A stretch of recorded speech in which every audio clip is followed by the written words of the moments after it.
Assalamualaikum warahmatullahi wabarakatuh. Alhamdulillah wassalatu wassalamu ala Rasulillah Sayyidina Muhammad ibn Abdullah wa ala alihi wa sahbihi wa man walah. La hawla wa la quwata illa billahil aliyil azim. Subhanaka la ilma lana illa ma 'allamtana innaka antal alimul hakim wa tub alaina innaka antat tawwabur rahim. Allahumma ya Fattah ya Alim, Ya Fattah ya Alim, Ya Fattah ya Alim, iftah alaina fathan qariba, Ya Fattah ya Alim.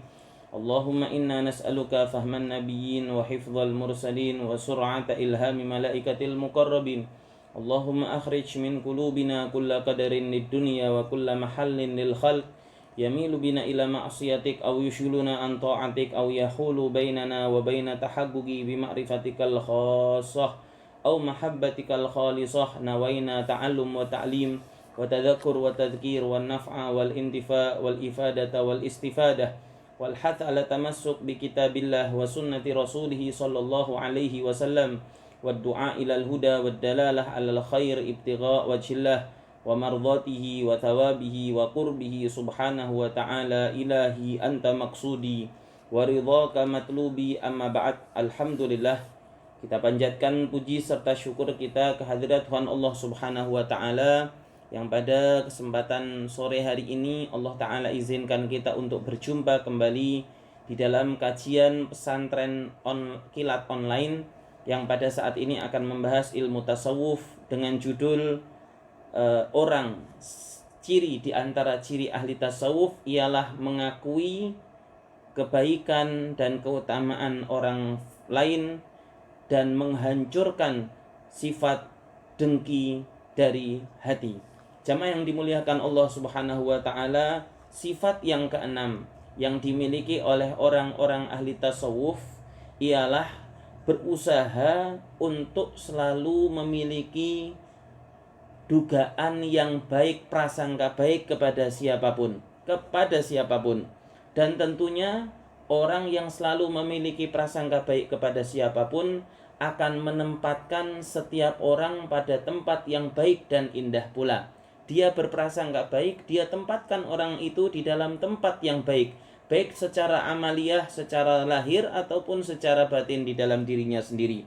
Begitu pula mengakui atas keutamaan yang dia miliki.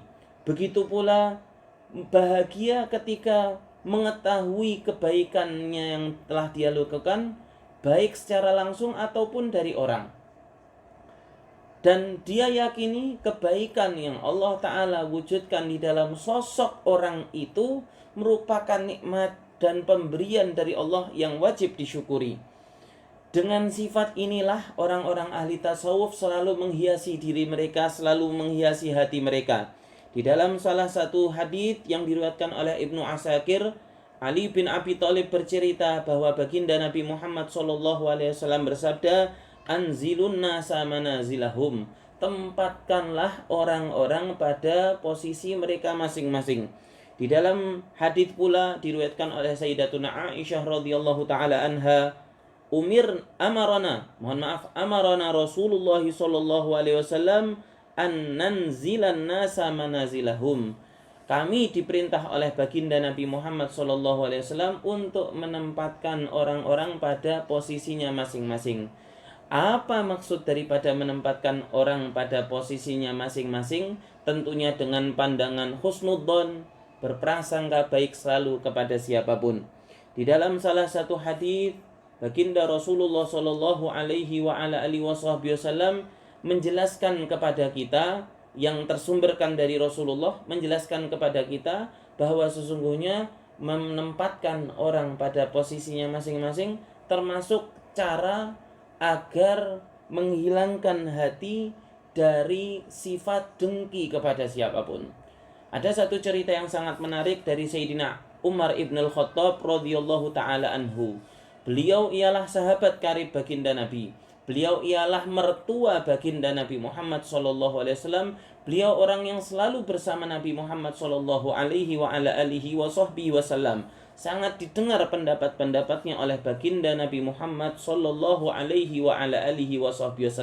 Setelah Umar ibn al-Khattab menjadi khalifah yang terkenal dengan panggilan Amirul Mukminin, maka Umar ibn al-Khattab membentuk diwan. Diwan itu kalau bahasa kita catatan kependudukan. Catatan kependudukan. Lalu dipanggillah dua seorang sahabat yang namanya Aqil bin Abi Thalib wa Makhramah bin Naufal wa Jabir bin Mut'im. Tiga orang yang dipanggil oleh Umar ibn al-Khattab. Yang pertama ialah Aqil bin Abi Thalib. Yang nomor dua ialah Makhramah bin Naufal. Yang nomor tiga ialah Jabir bin Mut'im. Apa yang dilakukan oleh Sayyidina Umar ibn al-Khattab radhiyallahu ta'ala anhu? Sayyidina Umar memerintahkan tiga orang ini yang merupakan orang yang sangat mengetahui nasab di antara orang-orang Quraisy dan selain mereka. Apa yang terjadi?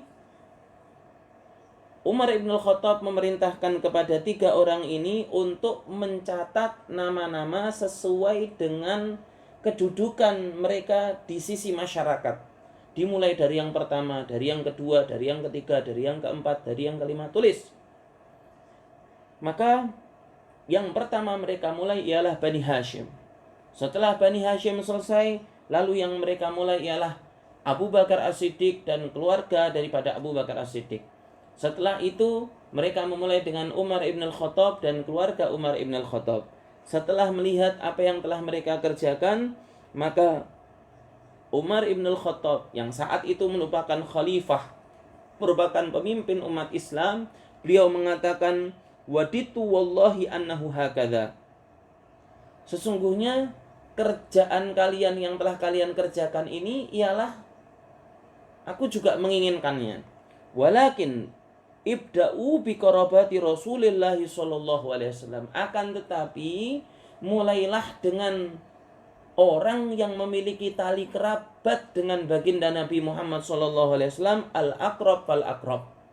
Dari yang dekat lalu yang dekat, lalu yang dekat, dari yang dekat, dimulai dari yang terlebih dekat. Hatta tadau Umar haitsu wada'ahu Allah.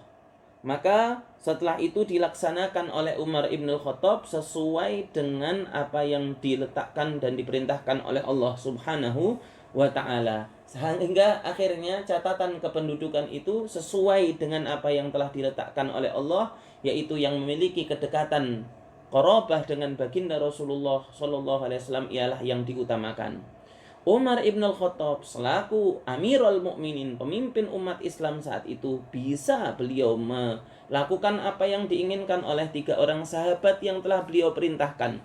Akan tetapi beliau mengetahui bagaimana kedudukan kekerabatan baginda Nabi Muhammad SAW, lalu yang didahulukan ialah kekerabatan baginda Nabi Muhammad sallallahu alaihi wa ala alihi wasallam. Ingat wahai jamaah yang dimuliakan Allah, bahwa sesungguhnya dengki di dalam hati itu memiliki dampak negatif yang sangat buruk. Apa itu? Di dalam sabda baginda Rasulullah SAW mengatakan, iyyakum wal hasad, berhati-hatilah kalian dengan penyakit hati yang namanya dengki. Fa innal hasada, sesungguhnya dengki, ya'kulul hasanat, makan kebaikan-kebaikan daripada orang yang memiliki sifat itu, kama ta'kulun narul hatab, seperti memakannya api terhadap kayu bakar. Al-hasad wal hikid, iri dan dengki termasuk hal yang sangat buruk yang ada di dalam hati manusia. Jamaah yang dimuliakan Allah subhanahu wa ta'ala, berkata Al-Imam Al-Ghazali di dalam kitab yang sangat fenomenal yaitu Ihya Ulumuddin, apa perbedaan antara iri, dengki, dan benci? Maka iri dengki itu bisa muncul dari seorang sahabat sekalipun, sedangkan benci muncul dari musuh. Begitu pula yang namanya iri dan dengki ialah perasaan yang menginginkan tercabutnya nikmat dari seseorang, supaya baik itu nikmat itu berpindah kepada dirinya atau nikmat itu tidak berpindah kepada dirinya. Sirna begitu saja. Tidak senang orang itu dipuji oleh siapapun. Tidak senang orang itu dimuliakan oleh siapapun. Tidak senang orang itu dielu-elukan oleh siapapun. Inilah penyakit daripada hasad yang harus kita hilangkan. Sifat iri yang nanti akan berlanjut Apa lanjutan dari penyakit iri tersebut? Akan memunculkan rasa dengki. Lebih dahsyat lagi, akan memunculkan rasa benci, memusuhi. Na'udzubillah, thumma na'udzubillah, thumma na'udzubillahi min dzalik. Semoga Allah Ta'ala hindarkan kita dari sifat hasad ini. Amin, amin ya rabbal alamin. Semoga kajian sore hari ini mengenai sifat iri dan dengki bermanfaat bagi kita semuanya. Amin, amin ya rabbal alamin. Kurang lebihnya mohon maaf. Akhirul kalam, hadanallahu wa iyyakum ajma'in.